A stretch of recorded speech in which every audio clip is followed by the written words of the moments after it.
आदेश आदेश आदेश तत्व ज्ञान में आपका स्वागत है। आज का टॉपिक है 7वीं महाविद्या धूमावती।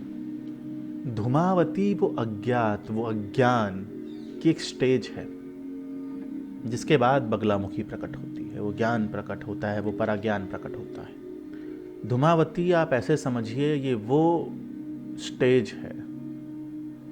आप अपना जीवन एक दिए के रूप में समझिए।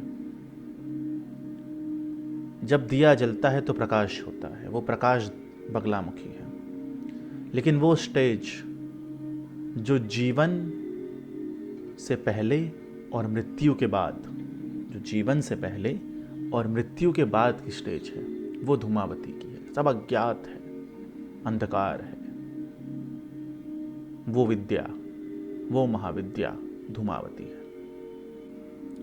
ये दुख की देवी है, ये संताप की देवी है, ये विषाद की देवी है। जब आपके जीवन में वो लक्ष्य खो जाए, जब कोई आपके जीवन में लक्ष्य बचा ही नहीं, आप को कभी कभी जीवन में लगता होगा कि मैं जो ये कर रहा हूँ, ये क्यों ही कर रहा हूँ, क्या लक्ष्य है इसका, क्या चाहता हूँ मैं, तब समझिएगा ये धूमावती प्रकट हो रही है। जो नक्षत्र पढ़े हैं, जिनको नक्षत्र के बारे में जानकारी है, वो ये समझ सकेंगे कि जब आपके ज्येष्ठा नक्षत्र में उपद्रव पैदा हो, उपद्रव के लक्षण प्रकट हों, तब ये धूमावती प्रकट होती है।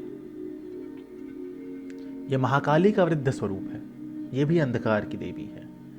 लेकिन इसका अंधकार वो महाकाली की तरह घोर अंधकार नहीं है। सब धुआं धुआं है, अज्ञात है, अज्ञान है। इसे अलक्ष्मी भी बोला गया है, क्योंकि जब आप धूमावती में होते हैं, जब धूमावती आपके जीवन में प्रवेश करती है, तो आपके जीवन से लक्ष्य हट जाएगा, कोई लक्ष्य बचेगा ही नहीं। आप खोज में लग जाएंगे, आप उस अज्ञात की खोज में चले जाएंगे। धूमावती आपके हृदय चक्र में वास करती है, और ये वायु तत्व है जो आपके अंदर हृदय चक्र और वायु तत्व है, उसके अंदर ये वास करती है। क्योंकि जो दुख, जो पीड़ा, जो विषाद प्रकट होता है, ये आपके हृदय से ही प्रकट होता है, हृदय चक्र से प्रकट होता है। तो ये वहां वास करती है। धूमावती की शास्त्रों में कहानी भी आती है प्रागट्य की, प्रकट होने की, कि एक दिन शिवजी ध्यान में बैठे थे, समाधि में थे, वो ध्यान में बैठे थे। माँ पार्वती को भूख लगी। माँ पार्वती ने शिव से बोला कि मुझे भूख लगी है। शिव ने ध्यान नहीं दिया, शिव अपना समाधि में लीन थे। माँ पार्वती ने दोबारा बोला कि मुझे भूख लगी है, खाना चाहिए।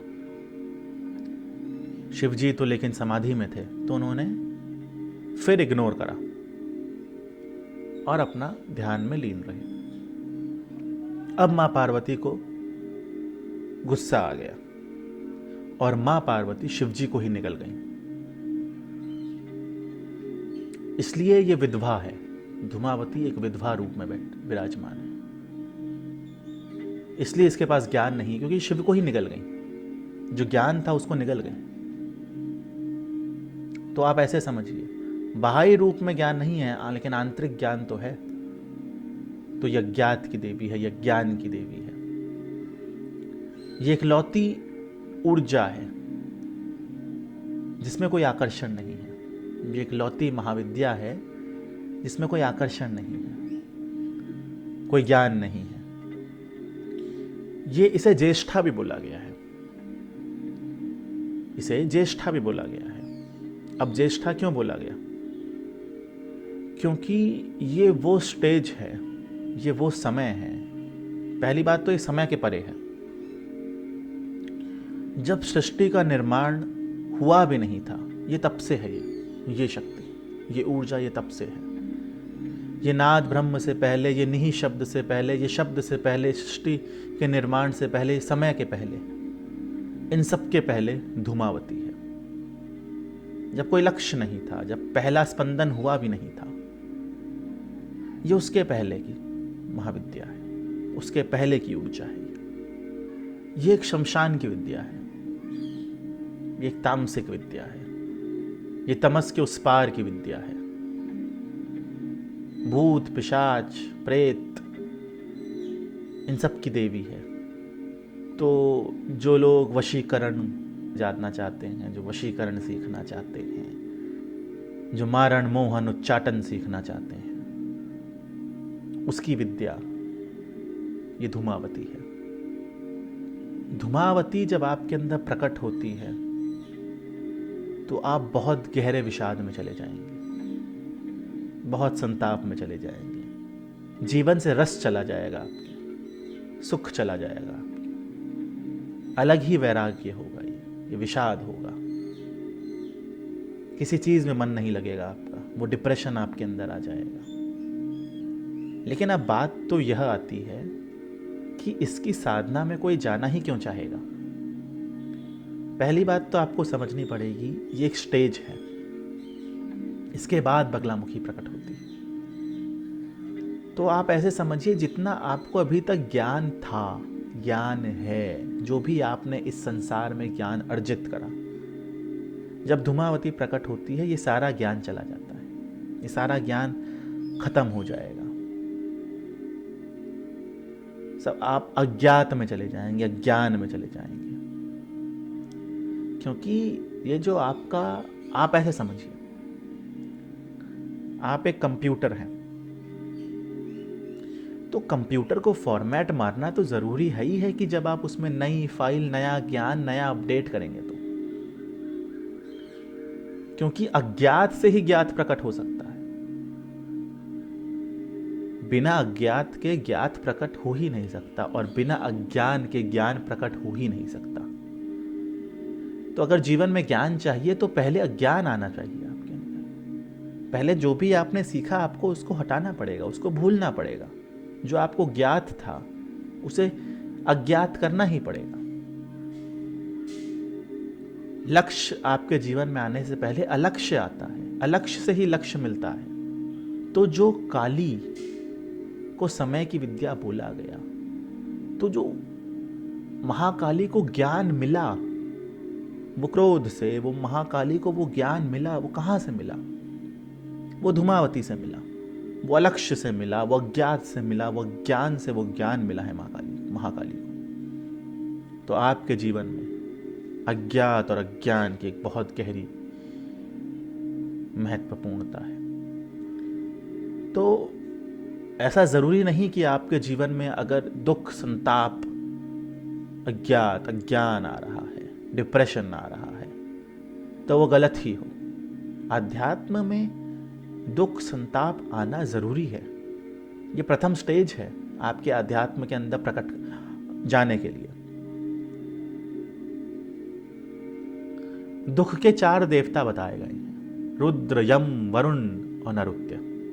सारा दुख इन्हीं से प्रकट होता है। आज अगर आप गीता भी पढ़े तो पहले विषाद योग आता है, फिर सांख्य योग आता है। तो जो सांख्य योग है वो बगलामुखी है, और जो विषाद योग है वो धूमावती।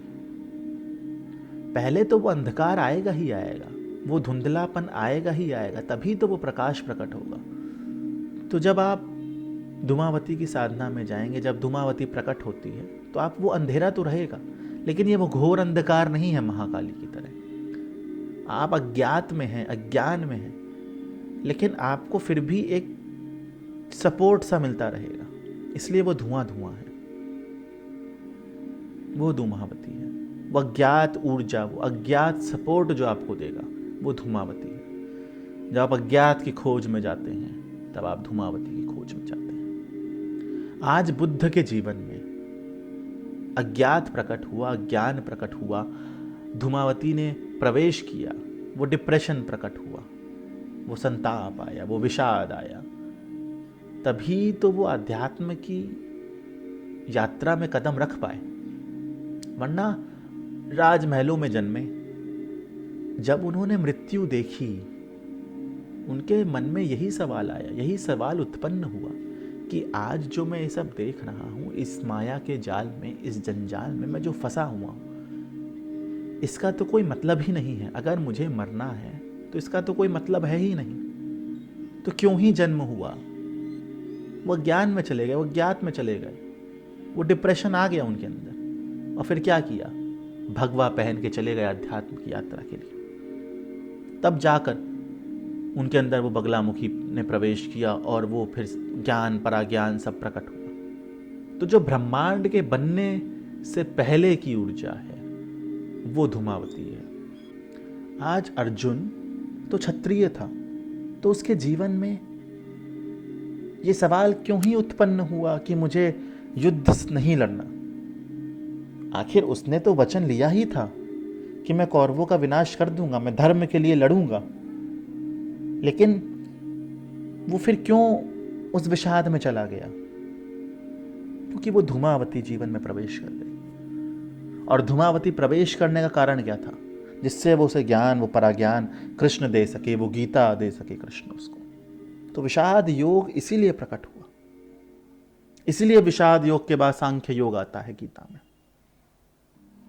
धूमावती का तत्व शब्दों में प्रकट करना, व्याख्या करना उसकी बहुत ही मुश्किल है। आप अव्यक्त है, कैसे ही व्यक्त करेंगे आप धूमावती का तत्व, कर ही नहीं सकते।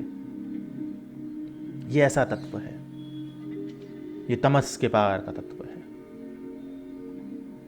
ये हर चीज हर समय के पार का तत्व है। धूमावती भूत पिशाच राक्षस की विद्या है, लेकिन फिर भी करुणामयी है। इस स्टेज में, धूमावती की स्टेज में, गुरु आपका वेट करता है। जब आप महाविद्याओं की साधना में जाएंगे, गुरु आपको दीक्षा देगा, आप साधना में जाएंगे। एक धूमावती की स्टेज प्रकट होना बहुत ज़रूरी है और महत्वपूर्ण है, और ये प्रकट होएगी ही होएगी। तो जब धूमावती आपके अंदर प्रकट होती है तो आप अज्ञात अज्ञान में चले जाएंगे। आपको आप समय के परे और चले जाएंगे। आपको पता नहीं चलेगा कितना समय बीत गया मुझे, इसमें जीवन का रस खत्म हो गया। इस समय गुरु आपका वेट करता है कि अब निकलेगा इससे बाहर, अब निकल जाएगा इससे बाहर, अब इस स्टेज से बाहर निकलेगा। गुरु वेट करता है, और जब आप उससे बाहर निकलते हैं तो आपके अंदर वो ज्ञान, वो ज्ञात हो जाता है, सब कुछ पराज्ञान प्रकट हो जाता है आपके अंदर, वो लक्ष्य प्रकट हो जाता है। आप अज्ञात से ज्ञात हो जाते हैं, अज्ञानी से ज्ञानी हो जाते हैं, पराज्ञानी हो जाते हैं, अलक्ष्मी से लक्ष्मी हो जाते हैं। तो आज के लिए इतना ही। आज मैंने आपको धूमावती का रहस्य, इस महाविद्या के बारे में बहुत ही संक्षिप्त रूप में समझाया है। आगे इस पे और भी चर्चा करेंगे। जय माई की। ओम काली। आदेश आदेश आदेश।